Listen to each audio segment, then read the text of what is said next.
আলাইকুম। আমার হাতে দেখতেছেন ইনফিনিক্স স্মার্ট 9 প্লে, ঠিক আছে। এটা আমি স্যাম ফার্মার টুল দিয়ে খুলছি, ঠিক আছে।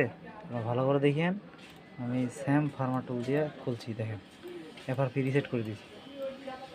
এফআরপি রিসেট দেখছেন, স্যাম ফার্মার দিয়ে এফআরপি আমি রিসেট করছি। সেট অফ করে ঢুকে দিছি। যখন চার্জের পিনটা লোগোটা উঠে তারপরে আবার পিন খুলে আনে, আবার ইউএসবি ডাটা কেবল ঢুকে দিছি। ঢুকে দেওয়ার পর একবারে খুলে গেছে। দেখেন, রিসেট হয়ে গেছে। এফআরপি রিসেট হয়ে গেছে, দেখছেন। এফআরপি ফরম্যাট হয়ে গেছে। ওকে, ঠিক আছে। স্যাম ফার্মার দিয়ে আশা করি আপনারাও করতে পারবেন। স্যাম টুল দিয়ে আপডেট টুল লাগবে, আপডেট টুল দিয়ে হবে অ্যান্ড্রয়েড। স্যাম ফার্মার টুল, হ্যাঁ, ঠিক আছে। এটা আছে 5.04, ঠিক আছে, 5.4। এটা আছে আপডেট টুল। এটা টুল দিয়ে আমি ইনফিনিক্স স্মার্ট হট 9 প্লে কাজ করছি। এফআরপি রিসেট করছি, ঠিক আছে। একবার সেট ওকে, টেনশনটা নাই। সেট খুলে গেছে। এফআরপি দেখেন, এফআরপি লক ছিল, খুলে গেছে, ঠিক আছে। এই যে দেখেন, এফআরপি খুলে গেছে।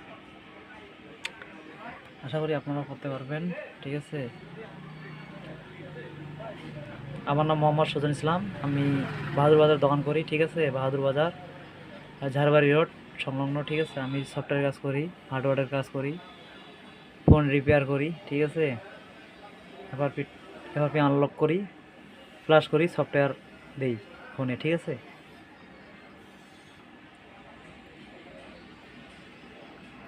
মিডিয়াটেক ছিল এটা, সেট মিডিয়াটেক, ঠিক আছে। আইসি মিডিয়াটেক আইসি খুলে গেছে। দেখ, খুলে গেছে সুন্দরভাবে, ঠিক আছে। ধন্যবাদ সবাইকে, জানাই ধন্যবাদ।